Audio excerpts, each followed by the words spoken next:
Que ande bien, saludo para la barra allá de Peñarol. Bueno, buenas tardes a todos.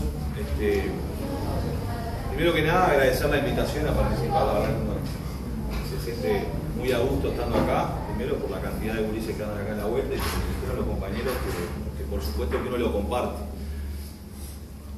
Yo en esta reunión estoy como una especie de... es uno de los problemas que tienen algunos de los de mi generación, los que nacimos en el 80, ¿no? Yo tengo 34 años, este periodo legislativo asumí como diputado desde el 2010, entonces en el Parlamento soy demasiado joven y después cuando vengo acá en realidad soy un viejo. Con 34 años y 2 hijas, veo un montón de gurises, entonces somos los que no tenemos un lugar todavía definido, algunos están tratando de armar algún espacio de vuelta, está el espacio joven, hay un montón de gurises que efectivamente son jóvenes, y después vemos otros que ya estamos abandonando la etapa de ser jóvenes, pero para los veteranos somos demasiado jóvenes. Entonces estamos en ese limbo que todavía no sabemos dónde tenemos que ubicar. Pero me parece muy bueno que se den estas instancias y me parece muy bueno que además los jóvenes, por algo que decía también Gonzalo, vayan construyendo espacios de intercambio más allá de las orgánicas que tenemos cada uno y que son importantes mantenerlas, sostenerlas, porque por algo cada uno pertenece a una organización y eso está muy bien. Pero independientemente de eso, hay batallas que se dan en determinados momentos históricos donde a veces la gente, por afinidades generacionales, tiene un sentir, tiene determinados lugares donde participa y tiene determinado lenguaje, determinada forma que requiere justamente de transversalizar un poco la política y no pensar en clave de los MPP, los 1001, ¿no? Esto es una cuestión que tenemos que incorporar con mucha más fuerza.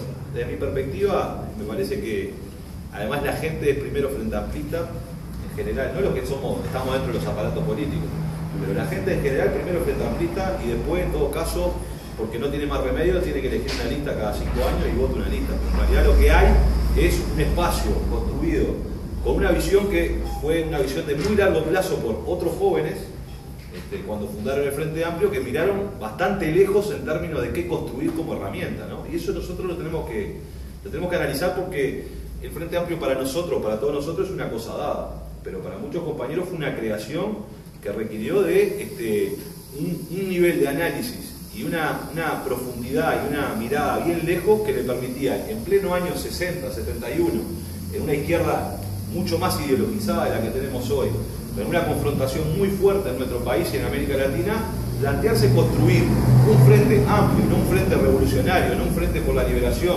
no un frente, ¿no? Es decir, la misma cuestión que generó la construcción del Frente Amplio tenía por detrás una mirada donde claramente identificaba algo que es importante para todos nosotros, y es que en nuestros países y en nuestras sociedades pueden haber muchas banderas, pero hay solo 2 sectores sociales, la oligarquía y el pueblo. Entonces, podemos tener cada uno una bandera, pero hay 2 sectores sociales fundamentales que están enfrentados porque sus intereses son contradictorios. Entonces, en definitiva, necesitamos construir una organización, necesitábamos construir una propuesta que juntara a aquellos sectores progresistas de los partidos tradicionales, a los otros que estaban con las armas y haciendo determinadas cosas, a los del Partido Comunista, a los demócratas cristianos, se pudieran reunir en un alero que nos albergara a todos, porque efectivamente eran todos expresiones de nuestro pueblo, con sus matices, con sus diversidades, pero una expresión de nuestro pueblo que lo que apuntaba era superar un estado dado de nuestro país y de nuestra sociedad, y que lo que buscaba en el horizonte para muchos era superar la sociedad en la que vivimos. Y esa es una tarea de muy largo plazo, no es una tarea ni para el gobierno, menos para uno, ni para 2, ni para 3. Es una tarea que la llevan adelante las organizaciones y la lleva adelante el pueblo organizado, ¿no? Y es una batalla en la cual hay siglos de pelea en el mundo por construir una sociedad diferente donde en realidad el hombre no viva del hombre. Entonces, en definitiva, necesitamos tener herramientas que construyan esa mirada bien lejos. Por algo el Frente Amplio tuvo en sus raíces, de alguna manera, buscó esa amplitud y tampoco tomó a veces algunas definiciones muy fuertes. Nunca se definió socialista el Frente Amplio, justamente porque era una condición necesaria para poder incorporar sectores que en ese momento histórico y en este momento histórico peleamos por la misma causa, pero no vamos hacia el mismo objetivo porque tenemos algunas diferencias en términos de los objetivos finales. Pero en realidad somos compañeros de ruta en este trabajo que estamos desarrollando y necesitamos ir juntos porque separados somos boletos.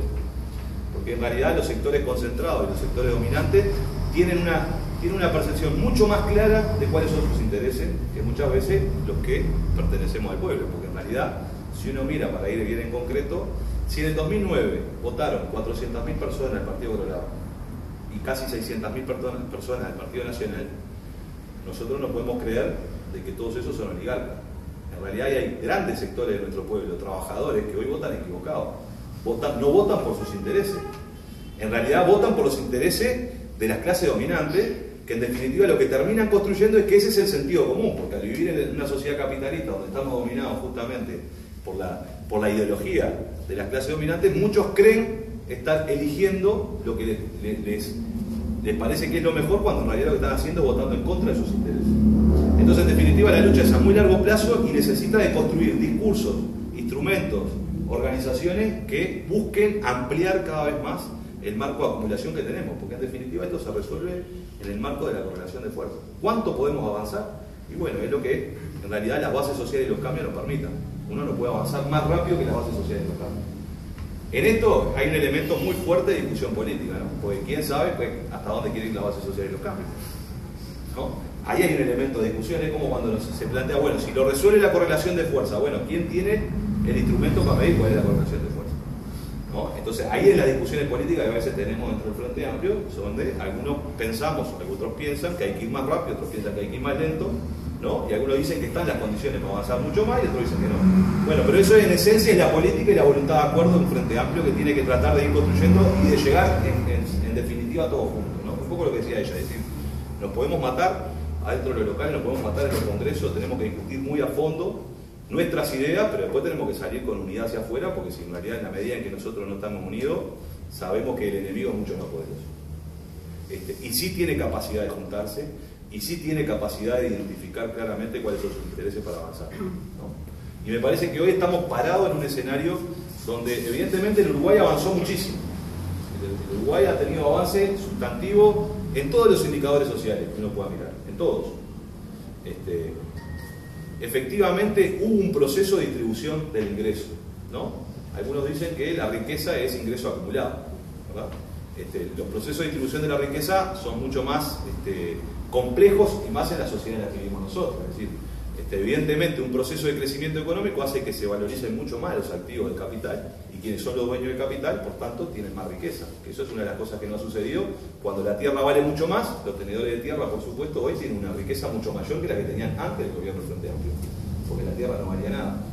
Entonces, en definitiva, afectar la distribución de la riqueza es un trabajo que tiene que ir de la mano de distribuir el ingreso más importante son los salarios, pero también hay que distribuir otro tipo de activos que tienen nuestras sociedades y que requieren que el resto de los sectores populares puedan acceder a ellos, ¿no? La tierra es uno, son los procesos y la experiencia de economía solidaria que se han gestado a partir de la creación, por ejemplo, de Fondes, que hoy por primera vez se genera un instrumento donde el 30% de la ganancia del Banco República están al servicio de los trabajadores organizados que pueden tener una propuesta y que pueden construir una propuesta productiva y generar una producción de riqueza colectiva desde el inicio, ¿verdad? Porque en realidad, en definitiva, las empresas autogestionarias, las cooperativas, más allá de las patologías que puedan existir en estas organizaciones, pero básicamente es la construcción de un colectivo, de una unidad solidaria de producción, donde en realidad todos los trabajadores participan de lo que allí se produce, no solo de los salarios, sino de la riqueza que se genera en ese proceso productivo. Y bueno, nosotros pusimos al servicio de eso una pata financiera que en definitiva representa el 30% de la ganancia del Banco República. Que eso es un fenómeno que está generándole condiciones a los trabajadores para poder tener propuestas. Porque en realidad la diferencia entre los trabajadores y del capital es que el capital puede arreglar porque tiene plata. Los trabajadores no tienen nada que arreglar porque lo que tienen es su fuerza de trabajo. Entonces, en definitiva, generar este tipo de dispositivos permite justamente que hayan propuestas de carácter programático y productivo donde los trabajadores se pueden organizar y pueden generar empresas autogestionadas que van avanzando hacia otros. Que son marginales en nuestra sociedad, por supuesto, porque en realidad uno mira el PBI y claramente la autogestión nos representa un punto muy significativo del PBI. Pero en definitiva es un camino que va generando condiciones para ir avanzando. Son empresas que además tienen un montón de dificultades inherentes a vivir en este sistema, porque las relaciones comerciales son relaciones entre tipos que se visten muy bien y que gastan mucha plata y se encuentran.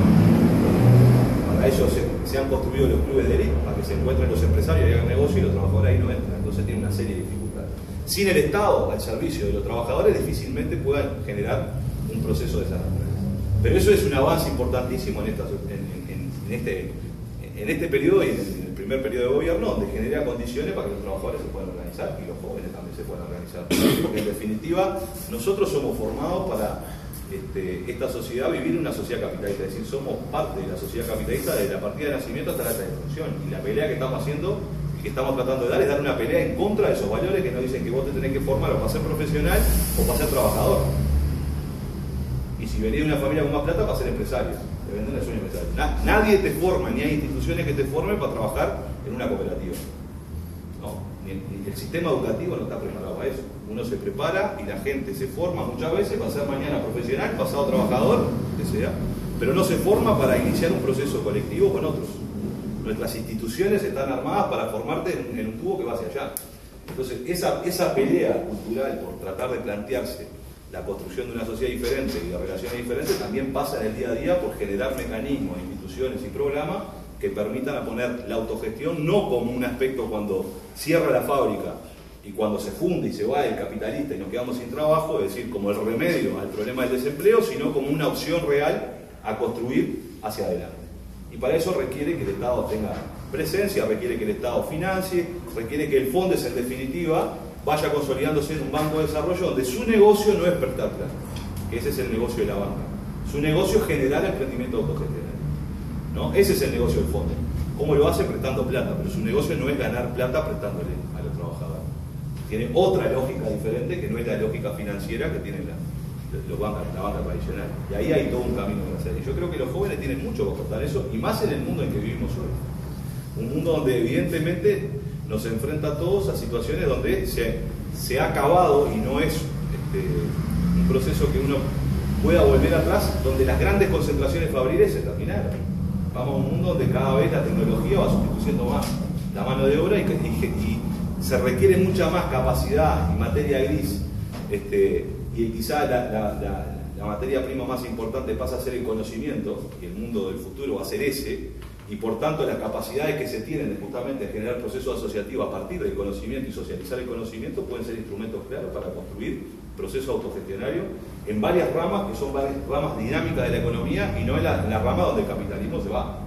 Porque nosotros la experiencia de autogestión que hemos tenido hasta ahora básicamente ha sido defensiva, es decir, donde se va el capital, donde el capitalismo no sigue invirtiendo, no solo el sector dinámico, nosotros recuperamos empresas. Pero tenemos que arrancar de cero, porque por algo el capital se fue de ahí. Se fue de ahí porque en realidad empezó a tener bajo rendimiento y se instala cada vez más en los sectores que incorporan más conocimiento, que generan más innovación, que incorporan mucha más tecnología, y es ahí donde se va incorporando el capital, que son los sectores más dinámicos de la economía, no en los sectores menos dinámicos, donde muchas veces son los que hemos recuperado hasta ahora. Y el gran desafío es que la autogestión dé un salto de calidad hacia los sectores dinámicos de la economía, que efectivamente tenga las condiciones para disputar en donde se produce y se genera el mayor valor que se está produciendo en nuestra sociedad. Y para eso necesita de incorporar mucho más calificación a los trabajadores autogestionarios. Y por tanto hay un papel muy fuerte de los profesionales, hay un papel muy fuerte de mucha gente que tiene que involucrarse con el tema de autogestión para poder incorporar el conocimiento, la tecnología y la capacidad de innovación para que esa barra de trabajadores que está organizado pueda dar el salto justamente a otro escenario, porque si no en realidad se lo comen los chinos. Si las empresas autogestionadas no innovan, no generan nuevos productos, no generan nuevos procesos de trabajo, no incorporan tecnología e innovación, a la larga pierden, porque el capital avanza y logra resolver de esa manera y vienen los chinos y más barato. Tan sencillo como eso. Entonces en realidad podemos generar un montón de instrumentos, pero necesitamos incorporarle mucho más conocimiento. Y yo creo que ahí hay mucha gente joven que se puede incorporar con esa lógica que decía de solidaridad, en definitiva, incorporarse, no solo acercarse a los emprendimientos autogestionados y generar una red hacia ahí, sino también por solidaridad con los trabajadores. Por algo los trabajadores de este país marcharon y hubieron hasta mártires de los trabajadores cuando no iban sus hijos a la universidad y pelearon por una universidad pública y cogobernada. ¿Por qué? Porque tienen un concepto de solidaridad justamente en ese sector donde sus hijos no iban. Pero sí estaban dispuestos a dar la pelea estudiantes y obreros para trabajar justamente en una propuesta. Entonces, en definitiva, me parece que también hay que construir esa solidaridad, ¿no? Eso como decía recién, el tema de la vivienda, el tema de los asentamientos, pero también el tema de aquellos que están hoy en las áreas de la producción, necesitan también que los jóvenes se acerquen a esos procesos. Y me parece que ahí hay un campo interesante para laburar. Creo que en realidad para avanzar a otro tema rápidamente, me parece que además de esos elementos que implican un avance y que desde mi punto de vista implican la posibilidad de profundizar cambios hacia adelante, entrar a meter cabeza en esas cosas, me parece que además hay una gran batalla que tiene que dar, o que se está dando, los jóvenes por generar espacio de participación dentro de nuestras fuerzas políticas, ¿no? Porque a veces se puede caer en la idea de que los jóvenes discutan temas para jóvenes, ¿no? Y los temas de los problemas nacionales los discutimos en otros ámbitos. Hay una lógica que es la siguiente: por supuesto que los espacios jóvenes tienen que construir agenda y trabajar en los lugares donde hay más jóvenes, y como vos decías recién, bueno, la ley de empleo juvenil y una serie de instrumentos que te permita acercarte a jóvenes que no están interesados en la política, porque le tenés que hablar de los problemas que están teniendo ellos. Pero el gran desafío que tenemos nosotros es incorporar eso sí como un instrumento de trabajo político, pero incorporarlos a discutir los grandes problemas nacionales, y no que se queden discutiendo los problemas de los jóvenes. Porque esa es la mejor forma de decir que los jóvenes participen, se organicen, pero que estén acá. Que el resto, la cocina, la armamos por el otro lado, ¿no? Y me parece que ese es un gran desafío que hay que trabajarlo, que forma parte de una cuestión que es natural, lo decía Gonzalo recién, que hace la renovación en ideas, hace la renovación también del recambio generacional, y que no es un problema de sustitución de generaciones, no es que los viejos ya llegaron, ya está, y hay que correrlo y hay que poner gente joven, ¿no? No es un problema de la cédula de identidad.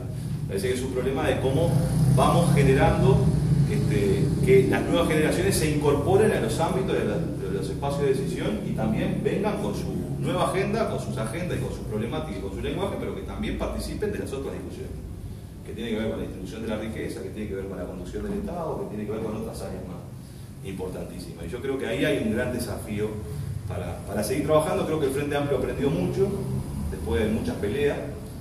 Se van generando espacios y se van generando oportunidades para que cada vez haya más jóvenes, tanto en la fuerza política como en los espacios de gobierno, y creo que esa es una cuestión que hay que seguir planteándola para que esté arriba de la mesa, no por una cuestión de que queremos cambiar una cédula, sino porque queremos incorporar también otra sensibilidad de otro discurso, y esa barra tiene que tener también la posibilidad de decidir y tener voz en otros temas.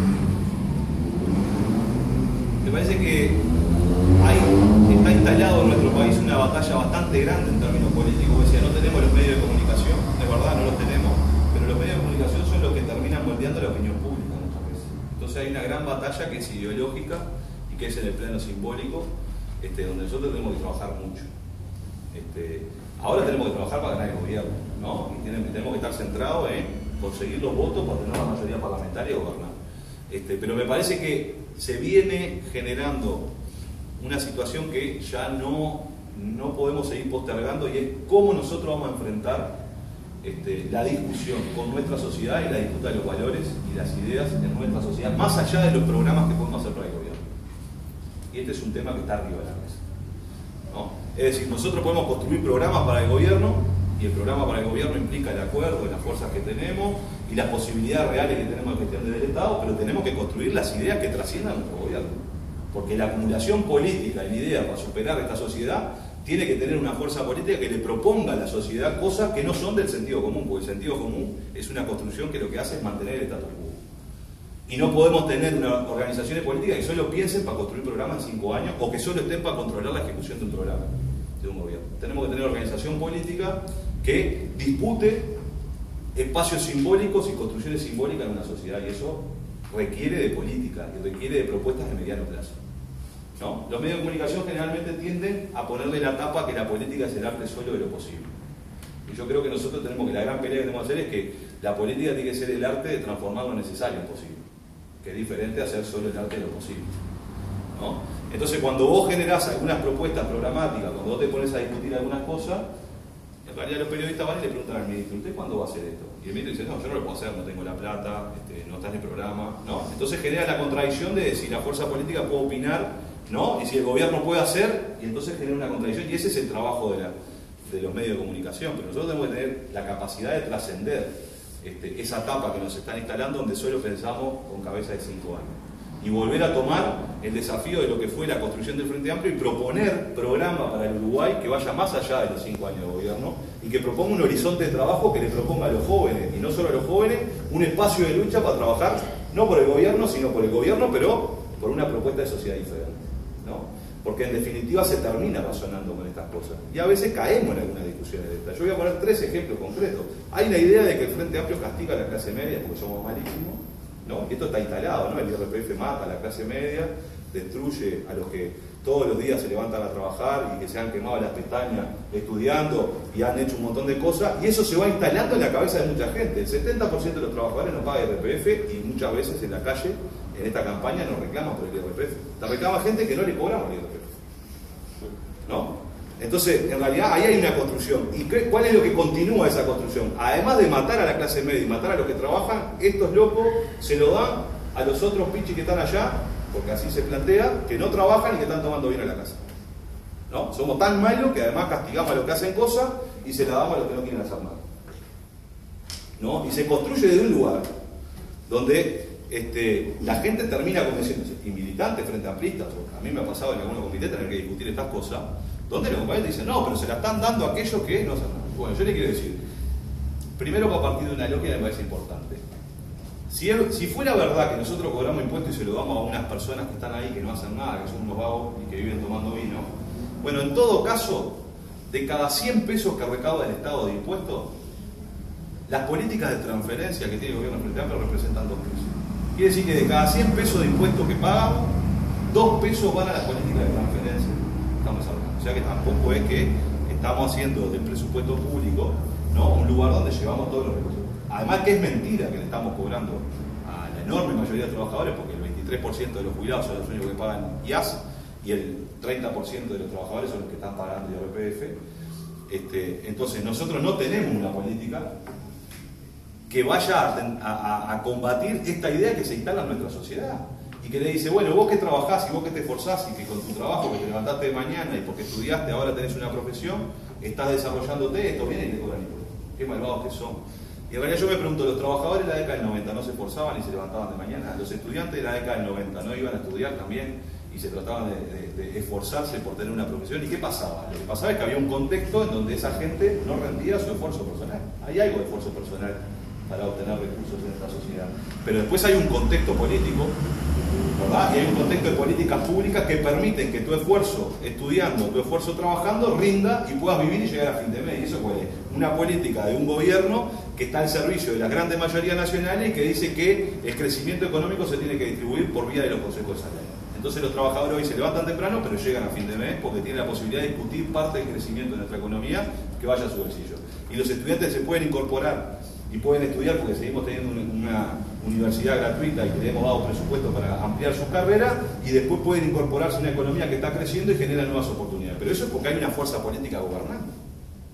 Porque en el 90 los trabajadores se esforzaban de la misma manera y no llegaban a fin de mes. Y los estudiantes, los pocos que podían llegar a la universidad, muchas veces se tenían que ir para el aeropuerto. Se recibían y se iban para el aeropuerto porque no había trabajo en este país. Entonces, este razonamiento que a veces se establece con la gente de que vos lo que tenés, el auto que te compraste, la motito que tenés ahora o el techo que arreglaste en tu casa, lo lograste vos. Y buscan construir que las soluciones son todas individuales, no colectivas ni del proyecto de país. Y esta es una construcción que se hace socialmente y que queda y se instala muchas veces simbólicamente en nuestra gente. Y por eso hay, después de la cantidad de logros que han tenido los sectores trabajadores, todavía hay trabajadores que votan a la derecha. Entonces, esta disputa de ideas nosotros la tenemos que generar y construir en la sociedad. Y tenemos que discutir esta idea de que en realidad la superación va a ser individual y sobre tu esfuerzo, y no que no hay una propuesta de país. Y discutir estas cosas, o a veces se nos instala la idea de que la gente paga impuestos y quiere recibir lo mismo de servicios que los impuestos que paga. No, yo pago tantos impuestos y voy a tener los mismos servicios. Entonces ahí no hay discusión ninguna. Porque si yo te voy a devolver a ti en servicio lo mismo que estás pagando de impuestos, no tengo posibilidad de retribuir.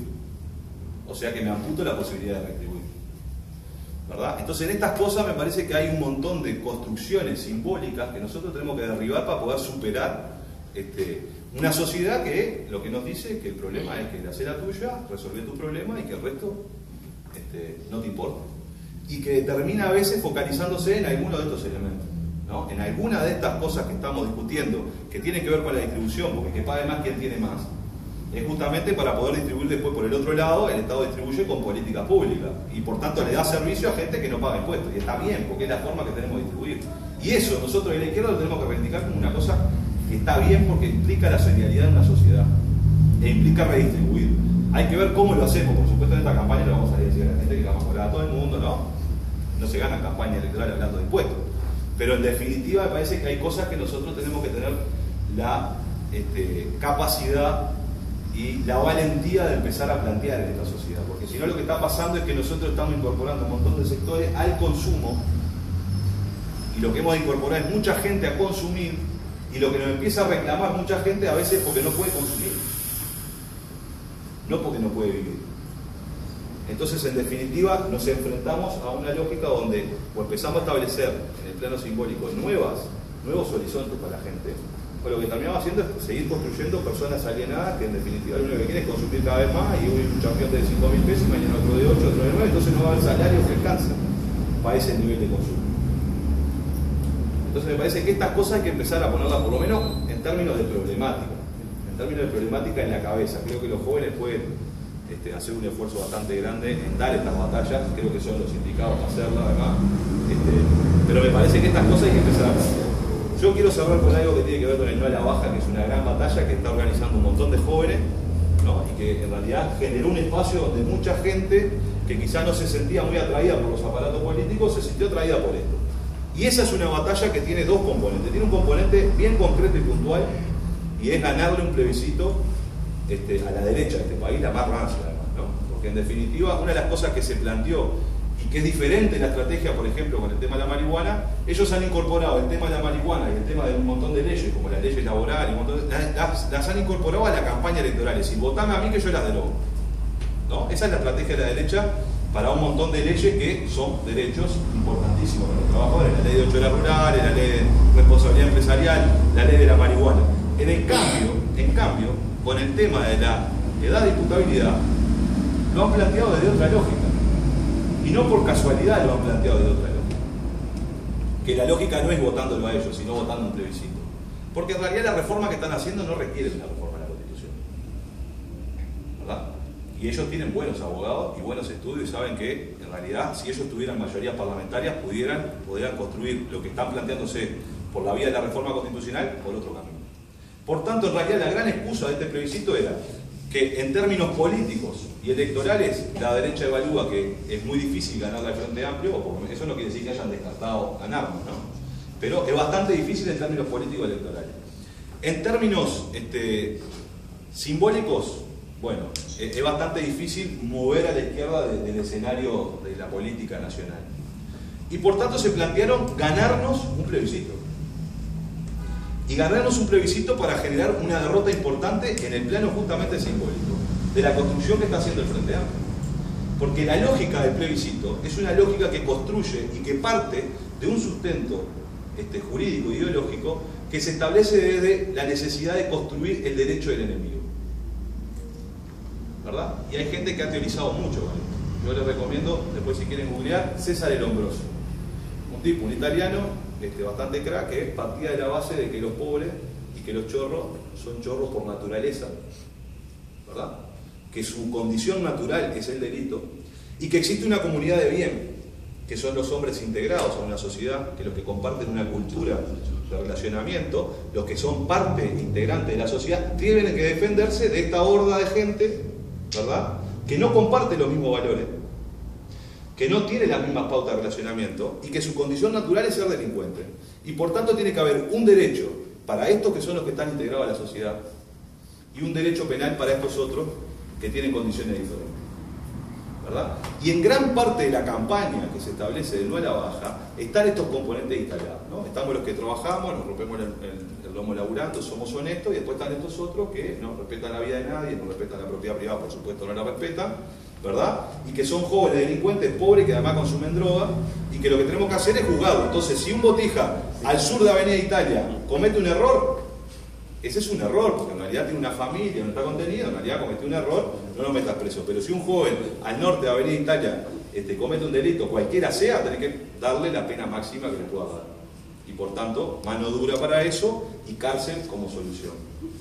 Y esa construcción es la construcción de una sociedad que le tiene miedo al diferente, que construye una sociedad de solo estos que viven acá al sur de Avenida Italia. El Cookie lo puso claramente en el 2009, cuando dijo vamos a generarle baño a los asentamientos, ¿no? Y le cortamos el pelo para que más o menos se parezca, más o menos lo bañamos. ¿No? Así lo propuso el Puki, ¿verdad? Pedro en realidad encara desde otro lado. Entonces está el menor infractor que se viste de determinada manera, que es joven, que consume, que viene de determinado barrio y que escucha determinada música. E instala esta lógica de que ese es el que te va a matar, te va a asesinar y contra ese hay que ser duro e implacable porque no se recupera.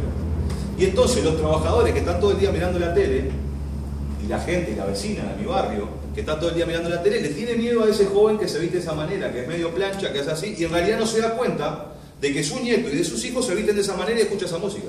Entonces vos le tenés miedo al hijo de tu compañero y vos le tenés miedo al hijo de tu vecino. Y todos nos tenemos miedo entre nosotros. ¿Verdad? Porque ninguno para a razonar porque dice, no, yo estoy adentro de la sociedad de bien, yo soy de los que soy honesto, trabajo, ¿no? Nadie se incorpora y dice, no, yo soy de los malvados que roba y asesina. Ese razonamiento la gente no lo hace. Hace el otro razonamiento. Vivo al norte de Avenida Italia, pero soy de los como vivo igual que estos que viven al sur de Avenida Italia. Soy bueno y soy honesto, lo único que soy pobre, nada más. ¿Verdad? Y le tengo miedo al otro que es mi vecino. Y entonces construimos una sociedad que en definitiva lo que necesita es un gran Estado poderoso y autoritario que cercene todas las libertades de nuestra sociedad en pro de nuestra seguridad. Entonces el gran sueño es milico en la puerta de mi casa, ¿no? Ese es el gran sueño para resolver la sociedad. Un milico, el milico portátil, ¿no? Entonces todos tenemos milico y todos vamos a estar por seguridad. Y esa es una gran mentira porque lo que construye es una sociedad de personas no solidarias, de seres individuales encerrados en sus casas, que le tienen miedo al otro, y esa es una de las derrotas que en definitiva la derecha se está planteando en este país, en el plano simbólico, que atenta contra el proyecto que nosotros queremos construir, que es todo lo contrario, que es una sociedad diferente. Y esas son las batallas que ellos nos están disputando desde este lugar, ¿no? Y me parece que, por suerte, ahora hemos logrado recomponernos tanto electoralmente, recomponernos lo que tiene que ver a la baja, y eso va a ser un golpe bastante fuerte a la derecha, pero lo que quería hacer era ganarnos simbólicamente un plebiscito que establecía un modelo de sociedad de esta naturaleza, que es la construcción que ellos tienen. Entonces, de alguna manera me parece que tenemos que, el asunto y el negocio es bastante difícil. Nosotros tenemos que ganar gobierno, ¿verdad? Y eso se gana electoralmente, pero también tenemos que ganar el corazón y la cabeza de la gente por un proyecto que va mucho más allá de nuestro gobierno, ¿no? Y esas cosas no son contradictorias, son complementarias. En determinados momentos algunas cosas pesan más que otras y la táctica nos tiene que llevar, justamente como en este momento electoral, no nos vamos a poner a discutir el programa, lo que tenemos que hacer es ganar el gobierno. Pero después, los 5 años que nos restan entre gobierno y gobierno, nosotros deberíamos apostar mucho más fuertemente a construir políticamente vínculos mucho más estrechos entre la sociedad civil, la gente organizada en nuestro barrio y las fuerzas políticas para pensar estas cosas y para disputar estas cosas en el plano simbólico, que son las que nos van a permitir acumular la fuerza necesaria para construir una sociedad totalmente diferente que la que tenemos hoy. Y es la única forma que tenemos de zafarle a la lógica, de transformar de alguna manera el capitalismo siendo parte del capitalismo, porque nosotros estamos inmersos en el capitalismo en un país dependiente. Si nosotros no disputamos estas ideas, estamos fritos. Podemos tener los gobiernos, pero en realidad vamos a haber perdido la batalla más importante, que son las ideas de nuestra sociedad. Y esto le pasó a la socialdemocracia europea, que hizo mucho más cosas de las que hicimos nosotros, de las que venimos haciendo, porque tenían otras condiciones, y en definitiva hoy hay una derecha de las más duras que viene tirando abajo todos esos derechos, ¿no? ¿Por qué? Porque perdió en el plano de las ideas, en la sociedad. Construyó un montón de consumidores que no le importaba más nada que consumir ellos mismos, y en definitiva no construyó un proyecto de sociedad